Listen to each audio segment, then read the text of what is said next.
नमो वैताणं नमो सिद्धाणं नमो वैरियाणं नमो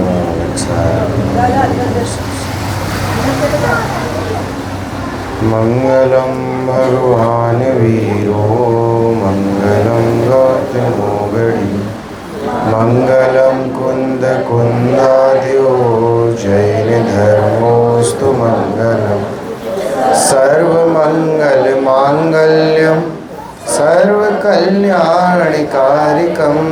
प्रधानं सर्वधर्माणां जैनं जयतु साशिनं जैनं जयतु साशिनं जैनं जयतु साशिनं।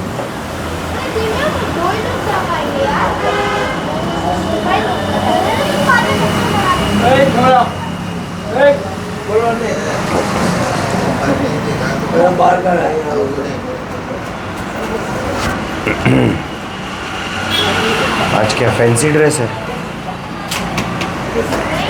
फैंसी ड्रेस है क्या? चंदन माला बन के है मुझसे। चलिए बहुत बढ़िया। ये संस्कार डलते हैं। आज आप अपने बच्चों को धार्मिक आयोजनों में पार्ट लेंगे ना बच्चे, तो कल को यही बच्चे हमारे और आपके बीच में प्रवचनकार बन के बैठेंगे। एक कथा है कि नहीं आई है? एक कथा आती है जिसमें ऐसा दिखाया था, पिछली साल आई थी। ये जो सोलापुर है ना राकेश भाई, वहाँ पर एक है प्रतीक भाई, वो बच्चों को ये डिजिटल एनिमेशन बनाते हैं उनका, तो उसमें उन्होंने एक कथा बनाई थी बच्चों को लेकर। बच्चों का प्रसंग था तो मैंने कहा चलो सुना देते हैं। क्या थी कथा? 2050 चल रहा है और 2050 में अब 10 लक्षण आ गए। तो 10 लक्षण आने पर अब बाबूजी बूढ़े हो गए, तो उन्होंने बोला बेटा 10 लक्षण आ गए, मंदिर में सफाई वफाई कर दी? बोले हाँ, पुजारी को बोल दिया, उसने सफाई कर दी। बोले अच्छा, तो अब कौन विद्वान बुला रहे हो? बोले कौन सा विद्वान, हम तो किसी विद्वान को जानते नहीं। तो बोले ऐसा करो तुम ही बैठ जाओ, तुमको भी तो हमने इतना पढ़ाया है। तो बोले बाबूजी हम तो सब भूल गए, आपने MBA करने विदेश भेज दिया था, तो जहाँ पर वो 3 साल की पढ़ाई हुई और उसके बाद जॉब लग गई थी, वो तो आपने मजबूरी में बुला लिया, वरना हम तो आज भी विदेश बैठे होते। तो इस प्रकार की वो कथा बताई उन्होंने। तो ये सिचुएशन हमारी और आपकी ना बने, आज से 10-20 साल बाद भी ये जिन धर्म की प्रभावना निरंतर चलती रहे, उसके लिए बच्चों में संस्कार डालना अत्यधिक आवश्यक है। आपका बालक सुबह देखा था राकेश भाई, वो अभी से उसे सिखाना भैया तू आत्मा है। 8 वर्ष का समय मनुष्य पर्याय को इसीलिए दिया गया है कि बचपन से उसे सिखाओ बेटा तू जीव है, ये शरीर का संयोग है, तू आत्मा है, शरीर की क्रिया करने वाला नहीं है। तो लोगों को लगता है पंडित जी अभी से तुम उसे प्रवचन सुनाने लगो, जी तो लेने दो थोड़ा सा। आप फाउंडेशन ही वीक कर देते हो तो बिल्डिंग बनेगी कैसे? तो इसीलिए बच्चों में संस्कार डालना बहुत ज़्यादा ज़रूरी है। अभी के अभिप्राय को देखें ना, तो अभी जो ये माहौल चल रहा है, स्कूल आदि में भी बच्चों को ढंग से शिक्षा मिलती नहीं है। उन्हें वही शिक्षा मिलती है लौकिक, और अपने कल्चर से वो बच्चा जुड़ ही नहीं पा रहा है। जो हमारा जैन कल्चर है, जो हमारी जैन संस्कृति है, उससे वो बच्चा जुड़ ही नहीं पा रहा है। सुबह 6:30 बजे का स्कूल है, 7 बजे का स्कूल है, या 7 बजे का स्कूल है तो 6:30 बजे तो उसको बस पकड़नी होती है। वो कहाँ मंदिर जाएगा, क्या सीखेगा? कुछ नहीं सीख पाता। हम क्या बोले, हमारे यहाँ के बच्चे हैं मिशनरी स्कूल में पढ़ रहे हैं, नमोकार मंत्र नहीं सीख रहे, वो यीशु सीख रहे हैं। क्या करें? तो व्यवस्था इस प्रकार की बननी चाहिए। आपका मंदिर बन जाए ना राकेश भाई, तो मुझे बताना, और धन हो तो मैं खर्च करने के तरीके बताऊंगा आपको। देखिए विद्यालय बनने चाहिए, बच्चों के इस प्रकार के विद्यालय बनने चाहिए जिनके संचालक जैन हो, या जैन संस्थाएं ऐसे विद्यालय चलाएं जिसमें बच्चे को सुबह से लेकर दोपहर तक जितने बजे भी वो रहता है ना, उसमें उसकी ये जैन क्रियाएं पल पाएँ। इस प्रकार के विद्यालय चलने चाहिए। LKG की और UKG की और KG क्लास की कई कैसी कविताएं हैं जो हमारे बड़े पंडित जी ने लिख के रखी हैं। छोटे छोटे बच्चों को 4-4 लाइन की कविताएं विराग भाई है ना हमारे जो जबलपुर वाले, उन्होंने ऐसी कितनी कविताओं की रचना कर रखी है, वो डालेंगे ना हम कोर्स में उनके। अभी बच्चे क्या याद करते हैं, कौआ बिल्ली कुत्ता ये सब याद कर रहे हैं LKG और UKG की कविताओं में, परंतु हम अच्छी अच्छी चीज़ें सिखाएंगे। तो इसीलिए इस प्रकार की व्यवस्थाएं हर समाज में बननी चाहिए। आप अपनी समाज में इस बात को रखो, उसका भी अलग ट्रस्ट बनाओ भाई, कोई बुराई नहीं है उस संस्था में बच्चों की पढ़ाई इस प्रकार की हो। हम नहीं बोलते आप शास्त्रीय विद्वान जैसे महाविद्यालय खोलो, वैसे विद्यालय नहीं खोलने को बोल रहा हूँ मैं, तो सामान्य स्कूल खोलने की बात कर रहा हूँ। 12वीं तक का CBSE बोर्ड का जैसा एक लौकिक स्कूल होता है वैसा खोलो आप, परंतु कल्चर तो हम चलाएंगे ना उसके अंदर, तो बच्चा लौकिक पढ़ाई भी अच्छी करेगा और धार्मिक पढ़ाई भी से भी जुड़ेगा। इस प्रकार की व्यवस्थाएं बननी चाहिए समाज में, ऐसी भी बातें रखिएगा। मंदिर बना लो आप, तो पहले मंदिर अच्छा बनना चाहिए, भव्य मंदिर बने, भव्य स्वाध्याय भवन बने, दिल खुश हो जाता है अच्छा मंदिर देख के। 10 लक्षण में आपको मंदिर में भीड़ें दिखनी चाहिए, तो भीड़ होने के लिए मंदिर भी तो बड़ा होना चाहिए ना। राकेश भाई बोल रहे थे, थोड़ा परेशान हो रहे थे उस दिन वो फंड्स को लेके। मैं कहा आपकी जगह बड़ी हो गई ना, बहुत अच्छी बात है, जगह बड़ी हो गई तो लोग तो बढ़ ही जाएंगे। छोटा मंदिर बनाओ और लोग बढ़ गए तो तकलीफ है। बड़े मंदिर में जितने ज़्यादा से ज़्यादा लोग आ सके उतने ज़्यादा से ज़्यादा लोग आने चाहिए, धर्म प्रभावना में पीछे नहीं रहना चाहिए। तो बहुत अच्छी बात है आपका बड़ा मंदिर बन रहा है, वो पूरे मन से अच्छे से पूरे मंदिर को बनाए, छल कपट वहाँ पर भी ना रखें। आज आर्जव धर्म का दिन है, छल कपट से कोई दान मत देना भैया, कोई आकांक्षा रख के कोई दान मत देना। किसी भी प्रकार की कोई इच्छा हो मन में लौकिक और उसके प्रति तुम दान दे रहे हो तो भैया वो दान मत देना, तुम्हारा पैसा भी चला जाएगा और कार्य सिद्धि भी नहीं होगी। नुकसान का धंधा तो नहीं करते ना, देवांग कहाँ गया, घाटे का सौदा तो नहीं करते ना। तो इसीलिए ये घाटे का सौदा है, छल कपट करके दान धर्म देना ये घाटे का सौदा है। जब नोटबंदी हुई थी राकेश भाई, मैं कोषाध्यक्ष हूँ मुमुक्षु मंडल का अपने यहाँ का, तब पता पड़ा था नोटबंदी में लोग पुराने नोट में दान देने आ गए। जाने कितने लोग गुल्लक में 500-500 के पुराने नोट डाल के गए बाबूजी। अरे शर्म आनी चाहिए तुमको भाई, तुम दान में छल कपट कर रहे हो। ये देखो बाहर का छल कपट होता है तो उसको मंदिर में भैया थोड़ा सा पुण्यार्जन करके उसको घटाने की कोशिश कर सकते हो, तो मंदिर का छल कपट किधर लेके जाओगे। उस समय बहुत सारे लोगों के प्रपोजल आए थे, कुछ दान चाहिए क्या, मंदिर में कोई चीज़ चाहिए क्या, लो पैसा ले लो। हमने बोला चीज़ दे दो, बोले चीज़ नहीं कैश ले लो। ऐसी व्यवस्थाएं बनती हैं। तो यहाँ छल कपट तू करता है तो वो छल कपट का परिणाम तेरा क्या होगा केवल ज्ञानी ही जानते हैं। टोडरमल जी की भाषा में बोले तो वो बोलते हैं कि ऐसे जीव के परिणाम देखकर तो उसके प्रति समता का भाव आता है कि भाई तेरे इस तरीके के परिणाम हो रहे हैं तो ना हम तुझ पे क्रोध कर सकते हैं, ना हम तुझ पे दया कर पा रहे हैं, हम तो समता रख पा रहे हैं, हम क्या करें भाई। दया करने लायक तू काम कर नहीं रहा, तू मंदिर में आ, सच्ची बात समझ, करुणा के भाव से श्री गुरु तुझे उपदेश देंगे, तो तू तो छल कपट करता है और छल कपट का परिणाम तो छल कपट से ही निकलेगा। तो इसलिए तो ये तेरी हालत देख के तो हमें समता ही आती है। क्या चर्चा चल रही थी हमारी, अंतर आत्मा के स्वरूप की चर्चा चल रही थी। और कल हमने 2 लब्धियों के बारे में थोड़ी सी चर्चा करी थी। कौन कौन सी 2 लब्धि थी भाई बताओ आप। क्षयोपशमिक लब्धि और विशुद्धि लब्धि। बिल्कुल आंटी अंदर से बोल रही। हाँ भैया आपका नाम क्या है? जिनेंद्र। अरे वाह इतना अच्छा नाम है जिनेंद्र।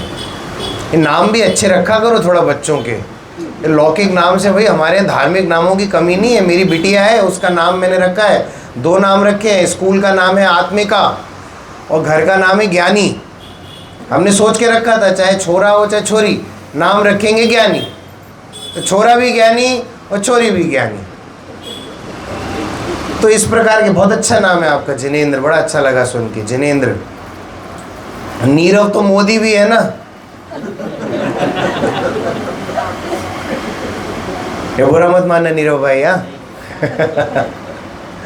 चलिए, तो क्षयोपशमिक लब्धि और क्षयोपशम लब्धि और क्या था, विशुद्धि लब्धि, ऐसी दो लब्धियों की चर्चा की थी।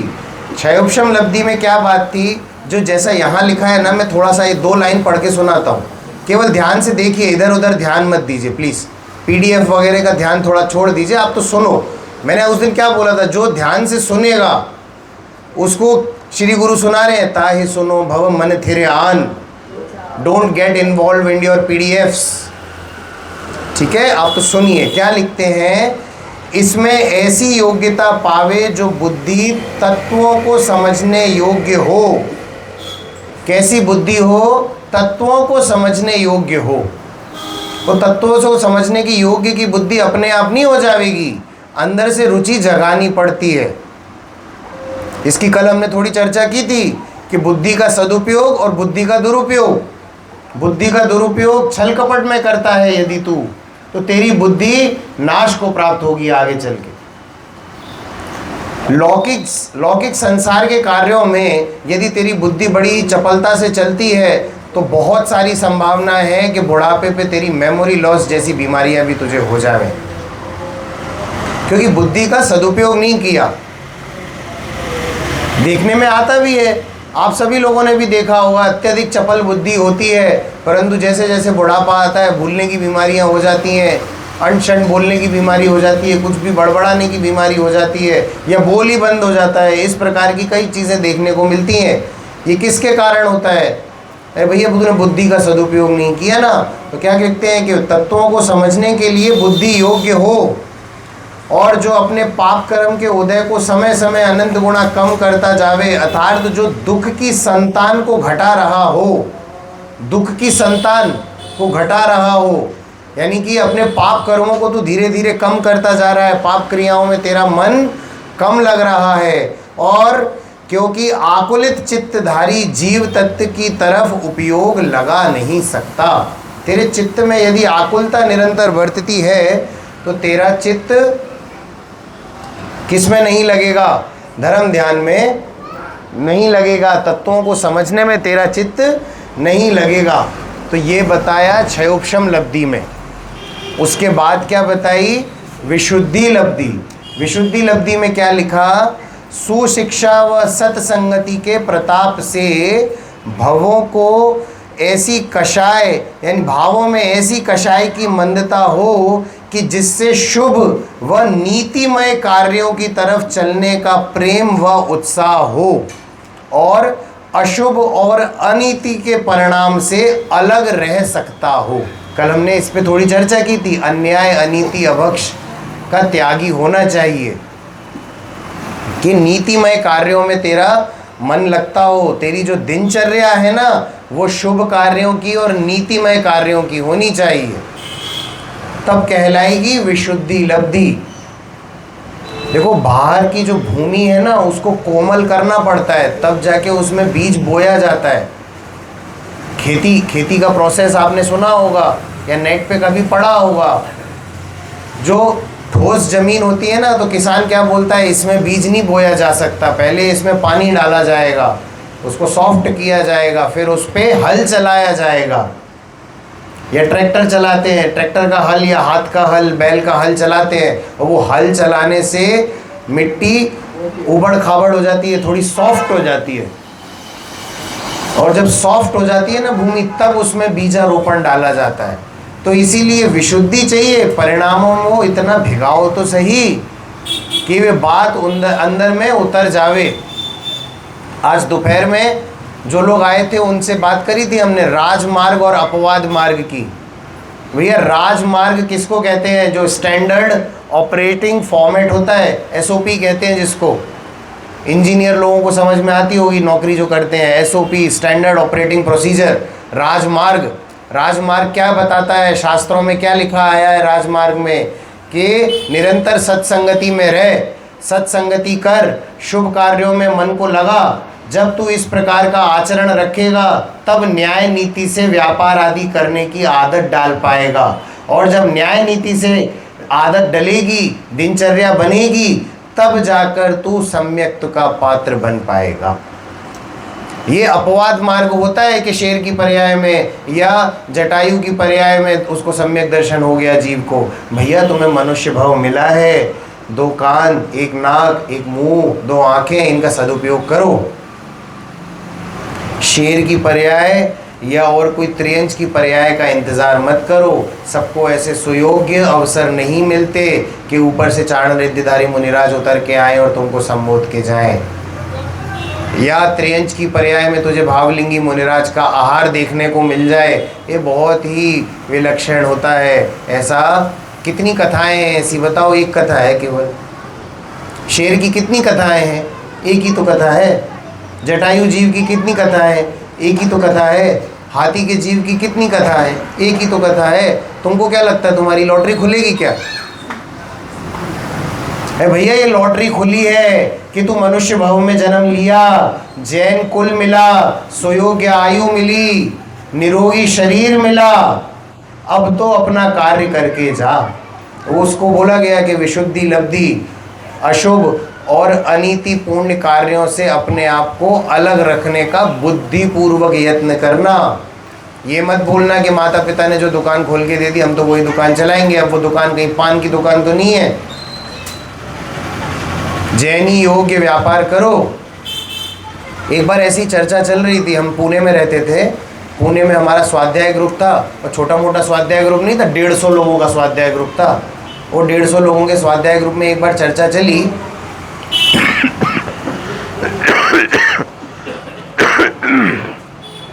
क्या है कि नौकरी तो पराधीन है, जॉब करना पराधीनता है, तो व्यापार आदि में करना चाहिए, व्यापार आदि करने चाहिए। तो बात आई कि जैनी को क्या व्यापार करना चाहिए।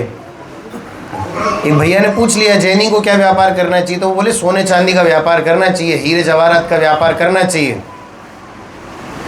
तो ये लौकिक चर्चा की बात बता रहा हूँ। तो बोले क्यों करना चाहिए जैनी को सोने का व्यापार? कि सोने में तो और अत्यधिक राग रंग वाली चीज़ें हैं भैया, जितना ज़्यादा पैसा उतना ज़्यादा राग रंग। तो बोले ऐसा नहीं है कि अगर धार्मिक जीव है और उसकी ऐसी दुकान है तो दिन भर में एक आध ग्राहक आ जाएगा, ठीक है हो गया काम, शटर डालो घर चलो। एक आध ग्राहक होता है भैया, सुनार की दुकान है, ज्वेलर्स की शॉप है, एक हार बिक गया, मेरा दिन भर का काम हो गया, ख़त्म। अगर संयमी जीव है तो की बात हो रही, अगर संयमी जीव है तो। देखिए ऐसे कई जीव हैं, आज भी हैं और देखने में आएंगे समाज में, जिन्होंने अपने परिग्रह को भी प्रमाणित कर लिया है कि दिन भर में इतने रुपए की कमाई हो जाएगी, मैं दुकान का शटर डाल के घर चला जाऊंगा। हैं ऐसे कई जीव, होते हैं ऐसे कई जीव जिन्होंने अपने परिमाण कर रखा है, सीमित कर रखा है अपनी तृष्णा को, कि 2000 का व्यापार हो, 5000 का व्यापार हो, 10,000 का व्यापार हो, इससे ज़्यादा फिर नहीं करूँगा। 10,000 का व्यापार हो गया, शटर डाल दूंगा, घर चला जाऊँगा। तब आती है विशुद्धि लब्धि। मैं आपसे नहीं कह रहा हूँ ऐसा करो, आप आपकी फैक्ट्री चल रही है, प्रोडक्शन रुक जाएगा भाई।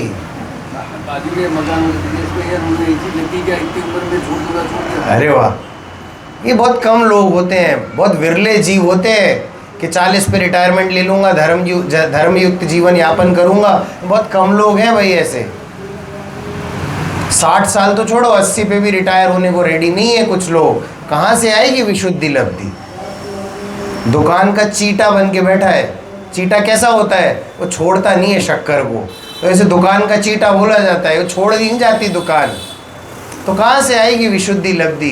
कहाँ से आएगा तेरे को नीतिमय जीवन? कहाँ से आएगी तेरे को शुभ क्रिया का जीवन? क्योंकि यहाँ लिखा है भैया, शुभ और नियमित कार्यों में दिल लगना चाहिए, तब आती है तुझे विशुद्धि लब्धि। ठीक है ना, इस पे चर्चा हम कर चुके हैं।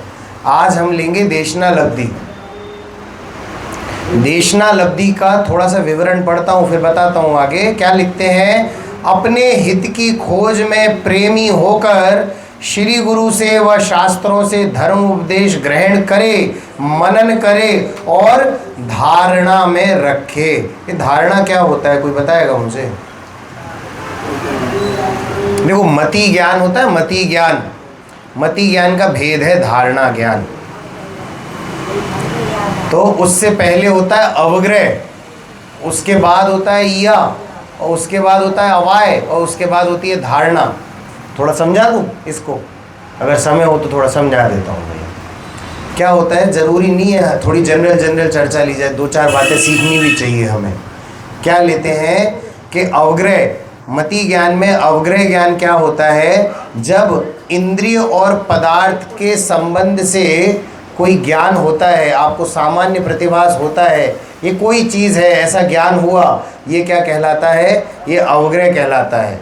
इसको दृष्टांत के संग लेके चलते हैं। एक पीली वस्तु है, देखने में चमचमाती हुई सी है, गोल मटोल सी दिख रही है, तो ये एक पीली वस्तु है, अभी इतना अवग्रह हुआ, पीली वस्तु है, चमचमाती हुई सी दिख रही है। अब ईहा ज्ञान करते, ईहा क्या हुआ, अब इस पीली वस्तु के प्रति मुझे रुचि जागी, अब मैं क्या करूँगा, इसका विशेष स्वरूप समझने की कोशिश करूँगा। तो विशेष स्वरूप समझने बैठे, देखो ये पीली वस्तु है, ये चमचमाती हुई है, ये अभी गोल मटोल डेला है, इसको थोड़ा दबा दोगे तो ये सॉफ्ट भी है थोड़ी सी, ये क्या है, इसका नाम सोना है। क्या नाम है इसका, इसका नाम सोना है, स्वर्ण है इसका नाम। और क्या गुण है, इसको ऐसे कसौटी पे जब घिसते हो ना तो ऐसी ऐसी लकीरें पड़नी चाहिए, तो ये शुद्ध सोने की कुछ और उसमें, और वो तेजाब से टेस्ट और ये सब हमने सीखा, तो हमें क्या पता पड़ा कि ये सोने के लक्षण हैं। तो विशेष रूप से हमने सोने को जानने की चेष्टा करी, ये हुआ ईहा। उसके बाद जब ये सब टेस्टिंग सीख ली तो अंदर अवाय यानी निर्णय हो गया कि ये सब गुण जिस चीज़ में होंगे वो क्या कहलाएगी, वो स्वर्ण कहलाएगी, वो सोना कहलाएगी। ये क्या हो गया, ये हो गया अवाय, यानी निर्णय कर लिया, उस पदार्थ के प्रति जो ज्ञान था उसका निर्णय कर लिया कि इस प्रकार का पदार्थ है, वो क्या कहलाएगा, वो सोना कहलाएगा। ये हुआ अवाय। तो पहले बताओ या अवग्रह क्या हुआ, अवग्रह यानी सामान्य रूप ग्रहण किया, सामान्य पीला है चमचमाता हुआ सा है, ये सामान्य रूप ग्रहण किया। ईहा क्या हुआ, उसके टेस्टिंग, उसके लक्षण जानने की कोशिश की, विशेष रूप से उसको जानने की कोशिश की, ये हुआ ईहा। उसके बाद अवाय यानी निर्णय कर लिया कि ये लक्षण जिस मेटल में पाए जाएंगे वो मेटल क्या कहलाएगा, वो मेटल स्वर्ण कहलाएगा। और अब इस अवाय की इतनी ज़्यादा प्रैक्टिस हो गई, इतना ज़्यादा ये मंथन में आ गया कि ये धारणा में बैठ गया, अब सोना मैं भूल नहीं सकता कि सोना किसको कहते हैं। अब मैंने उससे लक्षणों से परीक्षित होकर इसका निर्णय कर लिया और अब ये ना भूलने वाली स्मृति पटल पे चला गया, उसको कहते हैं धारणा। क्या कहते हैं, धारणा। यानी धारण कर लिया आपने उस चीज़ को, अब आप उसको भूलोगे नहीं। तो अब इसको आत्मा पे घटाओ भैया थोड़ा, ये सोने पे तो घटा रहे थे, बड़ा मज़ा आ रहा था, अब आत्मा पे घटाओ। अवग्रह क्या हुआ, अवग्रह ये पता पड़ा, क्या पता पड़ा कि इंद्रिय और पदार्थ यानी आत्मा शब्द सुना मैंने, आत्मा शब्द सुना, आत्मा शब्द का ज्ञान हुआ। अब क्या करूँगा मैं, इस आत्मा शब्द के लक्षणों के बारे में जानूँगा, जिसमें ज्ञान है, दर्शन है, चेतना गुण है। ये ऐसे लक्षणों वाला जीव आत्मा कहलाता है, ऐसे लक्षणों वाला पदार्थ आत्मा कहलाता है, ऐसे लक्षणों वाला द्रव्य आत्मा कहलाता है। ये तो समझ में आया, ठीक है ना। ये क्या हुआ, ये विशेष रूप से जाना। अब निर्णय करना है कि ये जो ज्ञान गुण बताया, ये ज्ञान गुण तो मुझ में दिखाई दे रहा है, ये श्रद्धा गुण जो बताया ये तो मुझ में दिखाई दे रहा है, ये चेतना गुण जो बताया ये तो मुझ में दिखाई दे रहा है। तो ये जो जीव नाम का द्रव्य है ना, ये जीव नाम का द्रव्य तो मैं हूँ, और इस बात का निर्णय कर लिया कि ये जीव नाम का द्रव्य तो मैं हूँ, ये जीव नाम का तत्व तो मैं हूँ। जीव द्रव्य का जब निर्णय हुआ तो जिस जिसमें ज्ञान दर्शन चेतना पाई जा रही है वो सब जीव द्रव्य है। समझ में आया। अब मेरा ज्ञान दर्शन चेतना जहाँ पाया जा रहा है वो जीव तत्व मैं हूँ। डिफरेंस समझ में आया द्रव्य और तत्व में थोड़ा सा, कि मुझे तो तत्व से मतलब है, जीव द्रव्य आप हो, जीव द्रव्य मैं हूँ, ठीक है। परंतु मेरा ज्ञान दर्शन चेतना कहाँ पाया जा रहा है, मेरा ज्ञान दर्शन चेतना यहाँ पाया जा रहा है। तो मैं कौन हूँ, मैं जीव तत्व हूँ, मैं आत्म तत्व हूँ। ये हो गया अवाय, ये निर्णय किया। अब इसका निरंतर आत्मचिंतन चलना चाहिए, आत्मचिंतन चलना चाहिए, आत्मचिंतन चलना चाहिए। अबुद्धिपूर्वक और बुद्धिपूर्वक, दोनों तरीके से। बुद्धिपूर्वक चालू करोगे तब वो अबुद्धिपूर्वक में आएगा। बुद्धिपूर्वक यानी कॉन्शियसली। जिनको हिंदी के शब्द को थोड़ा सा समझने में तकलीफ होती हो तो आपको इंग्लिश समझ लो, कॉन्शियसली, इंटेंशनली आपको ये सोचना पड़ेगा, विचारना पड़ेगा कि ये जो ज्ञान दर्शन चेतना गुण जिसमें पाए जा रहे हैं वो मैं हूँ, जो ज्ञान दर्शन चेतना गुण वाला है वो मैं हूँ, मैं ज्ञान से जानता हूँ तो ज्ञायक हूँ, ये ज्ञान गुण वाला मैं हूँ। ऐसी निरंतर अंदर घोटन चलना चाहिए, घोलन चलना चाहिए, तब वो कहलाएगा अवाय, निर्णय हो जाएगा। और जब ये बात तेरे अंदर अबुद्धिपूर्वक बैठ जाएगी तब ये कहलाएगा धारणा। धारणा में बैठना चाहिए वो ज्ञान। ठीक है, अभी सम्यक तो नहीं हुआ, परंतु बात तो इतनी गंभीरता से सुन ली कि वो अंदर घर कर गई।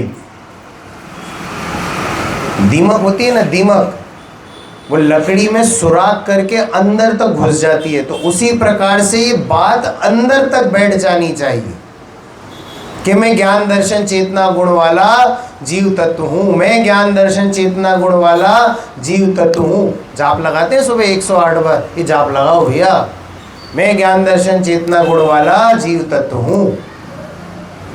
तब जाके ये धारणा में बैठता है। क्यों? क्योंकि पता नहीं ये ज्ञान तेरे कब काम आ जाए।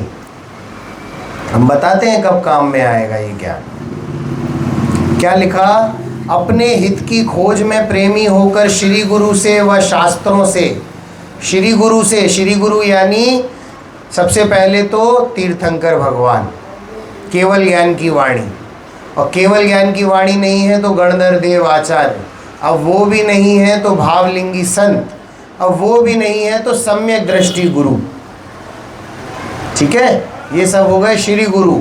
और शास्त्रों से धर्म उपदेश ग्रहण कर लिया, अब मनन कर, और मनन जब करेगा तब धारण में रख पाएगा। ये घोलन चलना चाहिए, ये मनन चलना चाहिए।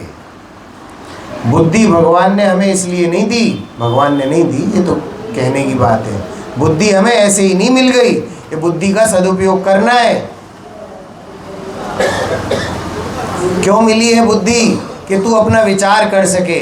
अगर तूने इस मनुष्य पर्याय में जैन कुल पाकर, ये प्रॉपर एक आयु पाकर, बुद्धि पाकर भी यदि इस बात को सुना नहीं, मनन नहीं किया, चिंतन नहीं किया, तो तुझ में और एक असैनी पंचेंद्रिय में क्या डिफरेंस रहा, क्या अंतर रहा?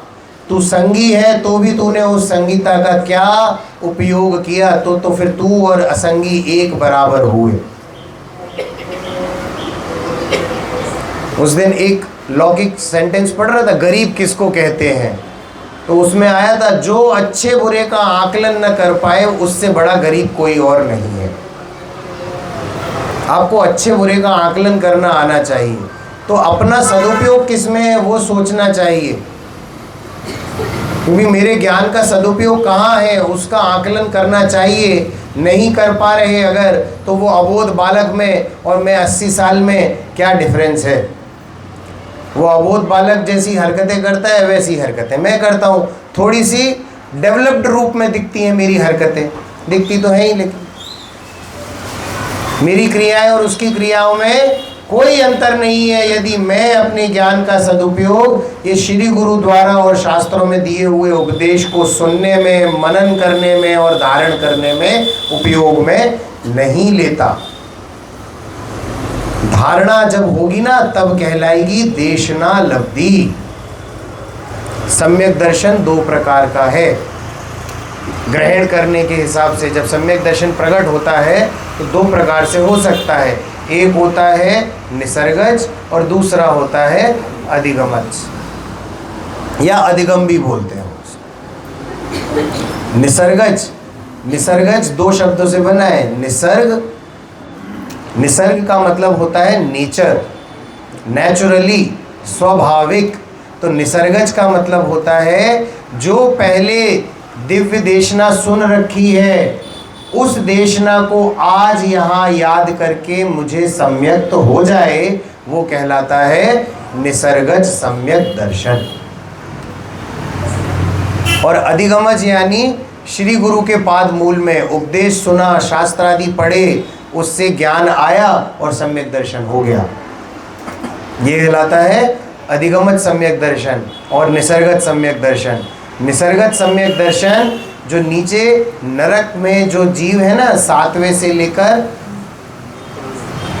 4थे तक, 3रे तक तो संबोधने जाते हैं देव, तो 4थे तक के जितने भी जीव हैं वो समस्त जीव निसर्गत सम्यक दृष्टि हो सकते हैं। और भी जो सम्यक दृष्टि होते हैं वो निसर्गत सम्यक दृष्टि इन नरक में हो सकते हैं, क्योंकि उनको श्री गुरु का उपदेश तो मिलने से रहा नरक में, शास्त्र आदि वहाँ पर होते नहीं, तो जो पहले कभी सुन रखा है अवधि ज्ञान होता है, इसीलिए अवधि ज्ञान होता है उनको। सब व्यवस्था बहुत ही सुंदर है, ऑटोमेटिक व्यवस्था है। हमारे बड़े पंडित जी वैसे ही नहीं बोलते थे सब सेटिंग अपने आप हो जाती है, ये ऑटोमेटिक सेटिंग है कि नरक में श्री गुरु का उपदेश नहीं मिलेगा, परंतु वो जीव सम्यक्त का पात्र है तो उसे निसर्गत सम्यक दर्शन हो सकता है। पहले कभी दिव्य ध्वनि सुन रखी है, उस दिव्य ध्वनि का यहाँ चिंतन करूँगा, मनन करूँगा, तो वो देशना मेरे काम आ गई और मुझे सम्यक दर्शन हो गया। प्रतिकूल संयोगों में कहते हैं धर्म ध्यान आसानी से होता है। इस बात में कोई अपनी राय रखता है क्या कि प्रतिकूलता में धर्म ध्यान आसानी से होता है? भैया हम बोलते हैं धर्म ध्यान रुचि से होता है। अगर प्रतिकूलता से धर्म ध्यान होता तो नरक के सभी जीव धर्म ध्यान कर रहे होते, वहां तो प्रतिकूलताओं का अंबार लगा है। एक समय की शाता नहीं है, मैंने समय की गणना बताई थी ना आपको, कितना छोटा होता है समय, एक समय की साता नहीं है। एक समय शांति होती है जब तीर्थंकर का जन्म होता है, तब उस एक समय के लिए शांति होती है, वरना मारकाट मारकाट मारकाट चलती ही रहती है, शारीरिक दुख बना ही रहता है। आपको पता है नीचे के जो नरक हैं उसमें ठंड पड़ती है, 7वां नरक एकदम ठंडा है, एकदम ठंडा, और ऊपर के नरक गर्म रहते हैं, क्योंकि गर्मी सहन आसानी से हो सकती है, सर्दी सहन आसानी से नहीं होती, उसमें ज़्यादा तकलीफ होती है। आपको पता है इंग्लिश में एक टर्म है फ्रॉस्ट बर्न्स। फ्रॉस्ट बर्न्स का मतलब होता है ठंडक के कारण स्किन जल जाती है। तो इस प्रकार की प्रतिकूलताएं हैं, तो क्या धर्म ध्यान होगा? नहीं होगा। अरे प्रतिकूलताओं में तो हमने लोगों की श्रद्धा को भी डामाडोल होते देखा है। भाई आए थे आज दोपहर में, तब हमने बात की थी ना, बाबा पीर फकीर, चंदन लगा लो, रज लगा लो, ताबीज़ बांध लो, अंगूठी पहन लो, सर पे कुछ घुमा देते हैं, तुम्हारे आकुलता दूर हो जाएगी, व्याकुलता दूर हो जाएगी। जैनियों को ऐसे फंसते देखा है मैंने। एक बाबा बड़े फेमस थे, और वो बाबा जैन संप्रदाय के नहीं थे, कोई और संप्रदाय के थे, ताबीज़ देते थे। एक जैनी भाई बड़े दुखी थे, फैक्ट्री में आग लग गई, धंधा पानी बैठ गया, बहुत ज़्यादा प्रतिकूलताएं आ गई जीवन में, शरीर सही नहीं हो रहा, बीमारी चल रही है, इतने व्याकुल हो गए। किसी ने बाबा के बारे में बताया, बाबा ताबीज़ देते हैं, मिल के आ जाओ। मिलने चले गए तो उस व्यक्ति ने नाम पूछा, उनने फला फला जैन बताया, तो अपने जो असिस्टेंट था ना उसको बोला तू बाहर चला जा, और दरवाजे लगा दिए, और फिर अपना माथा ठोकते हुए बोलता है जैन साहब कहाँ आ गए। सच्ची घटना है। उसने बोला, अपना तावीज़ रख के बोले जैन साहब तावीज़ को खोलो, वो तावीज़ खोला, नमोकार मंत्र लिखा था। तो ये सोचो कि अजैनियों को नमोकार मंत्र पे श्रद्धा है, और या जैनी बाबा पीर फकीर के पास घूम रहे हैं। लड़का हो जाए, अजमेर में चादर चढ़ा दो, लड़का हो जाएगा, पुत्र नहीं हो रहा, फला तीर्थ क्षेत्र पे जाके उल्टा सातिया बना दो, पुत्र हो जाएगा। अरे ये क्या है भैया, क्या है ये? तो ऐसी सभाओं में ये चर्चा भी नहीं होनी चाहिए, परंतु बोलने योग्य बातें हैं, क्या करें, बतानी पड़ती हैं ये बातें। हमारी श्रद्धा कहाँ है? देशना लब्धि, अरे देशना लब्धि बहुत दूर है तुमको। तुम्हें जैन धर्म पर तो पहले श्रद्धा होनी चाहिए, तब तो आत्मा पे श्रद्धा होगी। जैन धर्म पे सच्ची श्रद्धा थी अंजन चोर को। क्या नाम था अंजन चोर का असली नाम? भैया आप बताओ, आपको पता है अंजन चोर का असली नाम क्या था? सिद्ध भगवान है, चोर के नाम से जाने जा रहे हैं आज भी। सिद्ध भगवान है वो, आज सिद्धालय में विराजमान हैं। ललित कुमार नाम था अंजन चोर के जीव का, ललित कुमार नाम था। राजा के पुत्र थे, कोई छोटे मोटे घराने के नहीं थे, राजशाही जीव थे, परंतु बुरी आदतें लग गई थी। मम्मी पापा ने निकाल दिया घर से, चोर बन गए, वैश्यागमन करने लगे। वैश्या ने रानी के गले की हार की डिमांड की, वो बोले तुरंत लेके आऊँगा। ऐसा काजल बना लिया था, काजल को कहते हैं अंजन, यहाँ लगाया जाता है। तो ऐसा अंजन बना लिया था कि रात्रि के अंधेरे में दिखते नहीं थे। अमावस्या की रात थी या चतुर्दशी की रात थी, अमावस्या की नहीं, चतुर्दशी की रात थी, कृष्ण पक्ष वाली चतुर्दशी की रात थी। तो अंधेरा था बिल्कुल, और रानी का हार तो चुरा लिया क्योंकि अदृश्य थे, परंतु रानी के हार में इतनी चमक थी कि वो छुप नहीं पाया। तो सैनिक किसका पीछा करते थे? सैनिक उस हार का पीछा कर रहे थे और चमक का पीछा कर रहे थे, तो हार तो फेंक दिया और जान बचाते बचाते शमशान में जाके पहुंच गया। अब शमशान में अलग ही नज़ारा देखा। शमशान में एक व्यक्ति नीचे भाले गाड़े हुए हैं, कहीं पर आता है खड़ी तलवार गाड़ी हुई है, कहीं पर भाले आता है। कई कई चित्रों में तलवारें दिखती हैं, कई चित्रों में भाले दिखते हैं, परंतु नुकीले अस्त्र लगा रखे हैं। आगे आ जाइए, आगे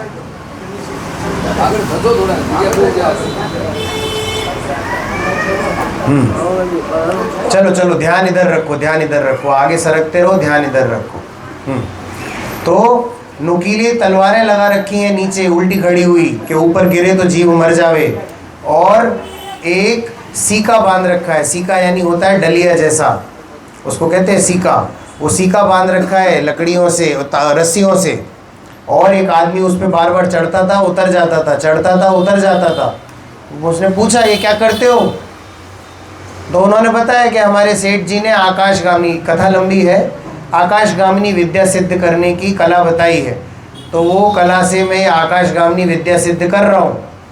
तो बोले ये तुम ऊपर नीचे क्यों कर रहे हो बार बार? बोले उन्होंने बोला है कि ये मंत्र पढ़ना और एक एक करके रस्सियाँ काट देना, तुम हवा में उड़ने लगोगे। अब मुझे ये भरोसा नहीं हो रहा कि ये मंत्र पढ़ते पढ़ते रस्सियाँ काट दी और मैं नीचे गिर पड़ा तो मर ही जाऊँगा। आकाशगामिनी विद्या सिद्ध तो नहीं हुई, तो मैं क्या करूँगा? तो इसीलिए मुझे शंका उत्पन्न हो रही है, तो मैं नीचे उतर जाता हूँ, शंका रहित हो जाता हूँ तो ऊपर चढ़ जाता हूँ, शंका आ जाती है तो नीचे उतर जाता हूँ। तो ये ऊपर नीचे ऊपर नीचे ऊपर नीचे कर रहा है। अंजन चोर ने क्या सुना? सेठ जैन है, मंत्र भी जैनों का है, तो लाओ मैं करके दिखाता हूँ। उसे जैन धर्म पर श्रद्धा थी और कोई ज्ञान नहीं था। और कई कई जगह विवरण आता है कि उन्हें नमोकार मंत्र भी नहीं आता था, तो वो क्या बोले? ताड़म ताड़म कछु नहीं जानम, सेठ वचन प्रमाणम, और ये बोलते बोलते रस्सियाँ काट दी और आकाशगामिनी विद्या सिद्ध हो गई। क्यों? क्योंकि श्रद्धा थी ना, श्रद्धा बलवान थी, निशंक थे वो। जैन धर्म में निशंकता ये होगी तब तुझे देशना लब्धि होगी कि श्री गुरु ने जो बोला है उसको तू जब सच मानेगा तब तो धारण करेगा। कंफ्यूज्ड रहेगा तो तू धारण किसको करेगा? हमने बोला ना, धारणा से पहले क्या होता है? अवाय होता है, निर्णय होता है। गुरुदेव श्री क्या बोलते थे? आंटी जी की तो रिंगटोन लगी हुई है, एम निर्णय कर, पहले निर्णय कर तब अनुभव करेगा, निर्णय नहीं करेगा तो अनुभव किसका करेगा? तो इसलिए भैया श्रद्धा इतनी तो बलवान होनी चाहिए कि जैन धर्म के शब्द हैं, इनमें मुझे शंका नहीं करनी। यदि तू शंका करेगा तो हो गया काम फिर,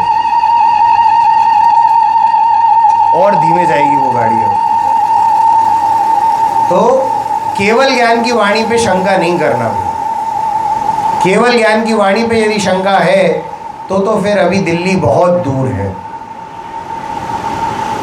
कई कई लोग देखें, किसने देखे केवल ज्ञानी, तो अगर हम उसको बोलते हैं किसने देखे केवल ज्ञानी, तू बोल रहा है केवल ज्ञानी नहीं है, इसका मतलब तू खुद केवल ज्ञानी है। कि तुझे पता है ना केवल ज्ञानी नहीं है, इसका मतलब तू जानता है सब कुछ, तो तू केवल ज्ञानी है। जैनों को देखा है मैंने ऐसी बावली बातें करते हुए।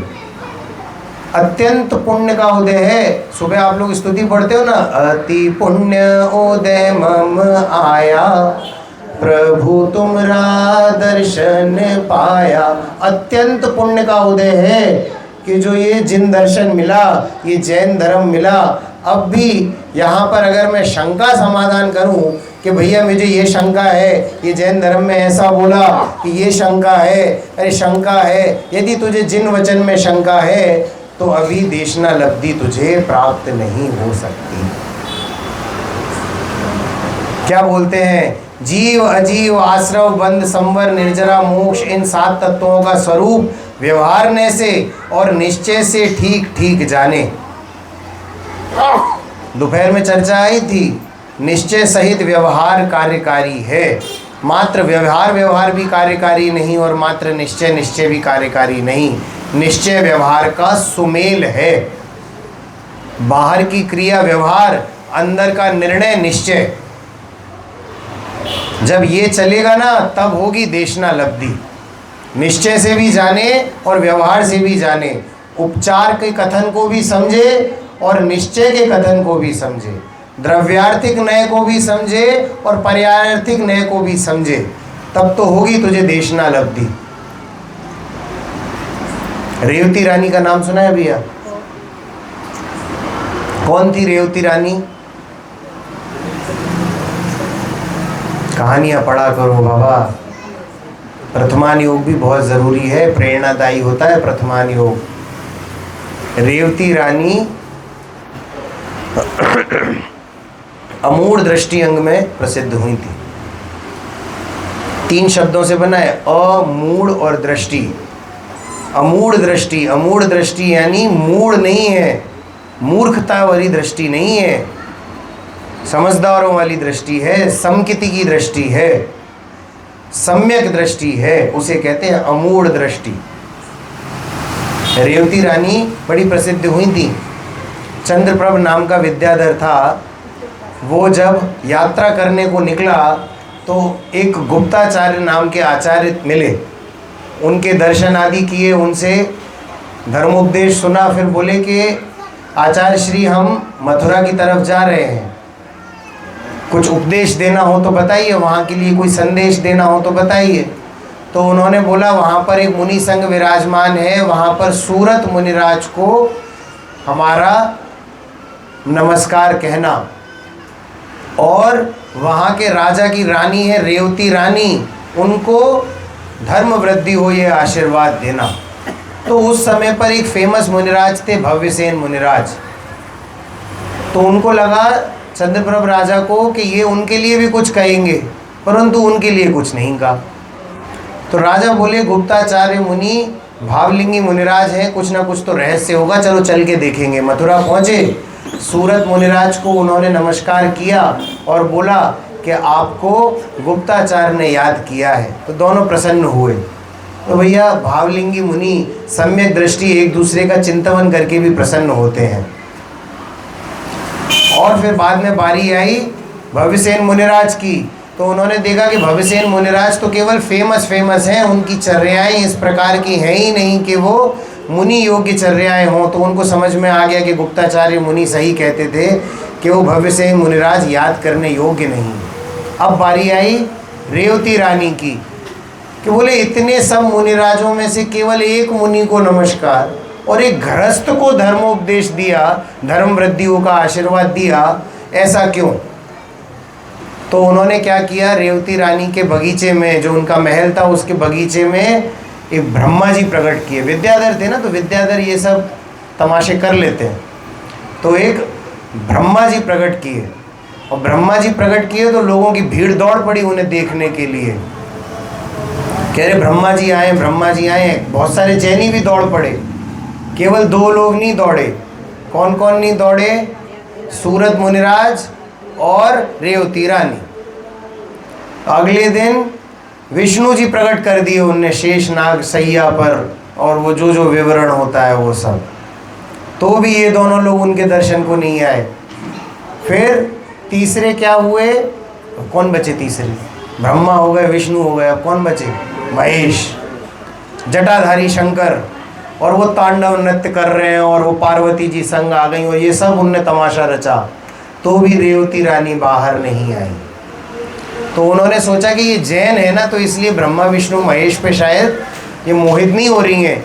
तो चलो, उनने नया स्वांग रचा। चौथे दिन तीर्थंकर का समव शरण रच दिया। चतुर्मुखी भगवान विराजमान है, गंधकुटी बनी हुई है, धर्मोपदेश हो रहा है। तो भी रेवती रानी बाहर नहीं आई। तब राजा बोले कि भैया चलो ठीक है, ब्रह्मा विष्णु महेश आए थे तब तो तुमने नहीं देखा, समझ में आता है। अब तो तीर्थंकर आए हैं, अब तो उनके दर्शन करो। तो रेवती रानी क्या बोलती हैं कि शास्त्रों में एक काल में एक बार में 24 तीर्थंकर होते हैं और वो 24 के 24 हो चुके हैं। 25वां तीर्थंकर हो सकता नहीं, ये कोई ना कोई स्वांग है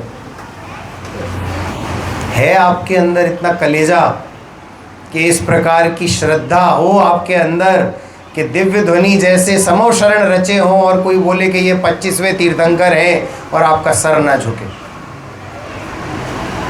अरे भाई, ये सम्यक दृष्टि का सर है, कोई सड़ा हुआ नारियल नहीं है कहीं पे भी फोड़ दिया जाए। सम्यक दृष्टि का सर है, सच्चे देवशास्त्र गुरु के अलावा किसी के आगे झुकता नहीं। तब होती है देशना लब्धि। सम्यक सन्मुख जीव को होती है देशना लब्धि। ऐसा जब धार्मिक का जीवन होता है ना, तब होती है देशना लब्धि।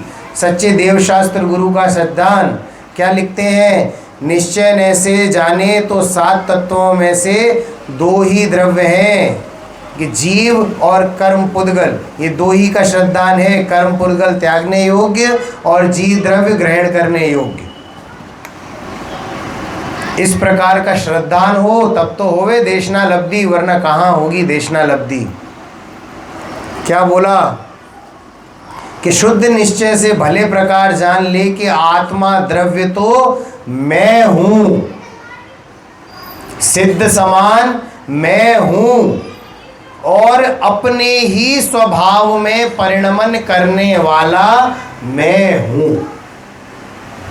ये मंत्र हो जाने चाहिए अपने जीवन के। आत्मा मैं हूँ, सिद्ध समान मैं हूँ, अपने स्वभाव में परिणमन करने वाला मैं हूँ। मैं विभाव में परिणमन नहीं करता राकेश भाई, मैं स्वभाव में परिणमन करता हूँ। जब इस प्रकार का श्रद्धान होगा ना, तब होगी देशना लब्धि।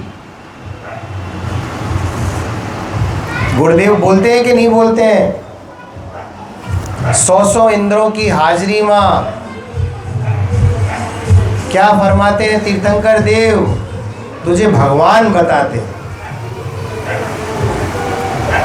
कि तू भगवान है। निर्णय कर, अनुभव कर, तब होगी देशना लब्धि। आगे क्या बोलते हैं? रागादिक भावों का कर्ता मैं नहीं हूं और सांसारिक सुख और दुख भोगने वाला भी मैं नहीं हूं। ये सांसारिक चीजों में इष्ट अनिष्ट की बुद्धि बड़ी ही गजब है। हम मंदिर में भी इष्ट अनिष्ट की बुद्धि ढूंढ लेते हैं। आपको पता है, आपकी तरफ का तो मुझे नहीं पता, उस तरफ जहाँ से हम आए हैं उस तरफ तो मंदिर में दशलक्षण के दिनों में इस बात पे झगड़े हो जाते हैं कि पूजा कौन से भगवान की होगी। वो कहाँ गई हमारी इटावा वाली बहन? होती है कि नहीं होती है? आज शीतलनाथ भगवान की पूजा होनी ही चाहिए, नहीं हो रही, अरे ऐसे कैसे नहीं हो रही, करनी तो पड़ेगी। ताल ठुक जाते हैं। अच्छा, सब जगह होता है। चलो, संसार एक जैसा है सब जगह, कहीं चौथा काल नहीं बचा।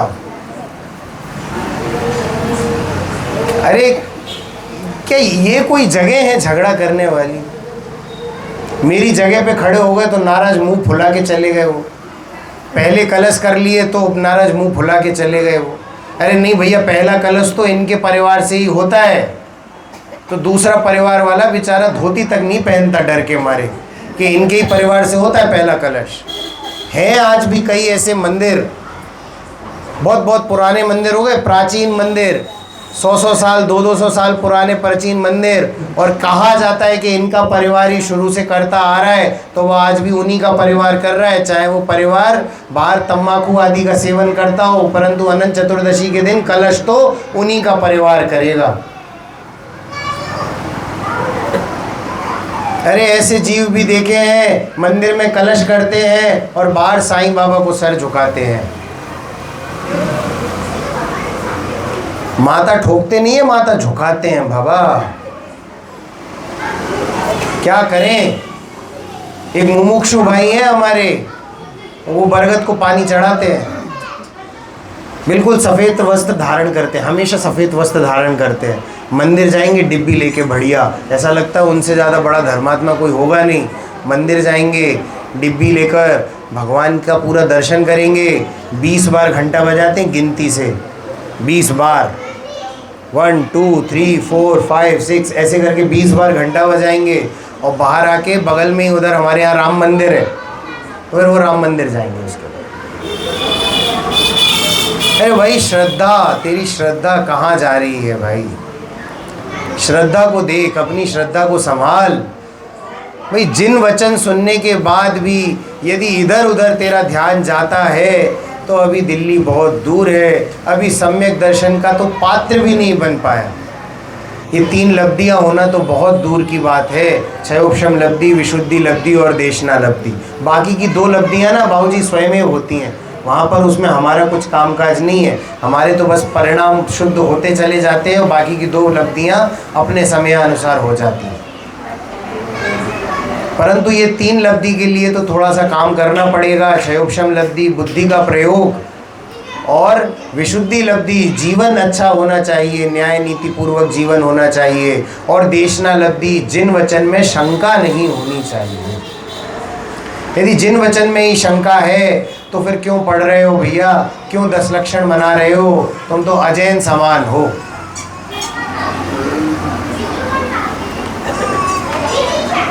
अब कुछ संस्थाएं तो ऐसी हैं जो केवल सोशल वर्क करने के लिए बनी है जैनों की। कई संस्थाएं ऐसी हैं, ये वाला ग्रुप, ये सोशल ग्रुप और यंग ग्रुप और ऐसे ऐसे संस्थाएं बनी जो केवल सामाजिक क्रियाएं ही कराती हैं।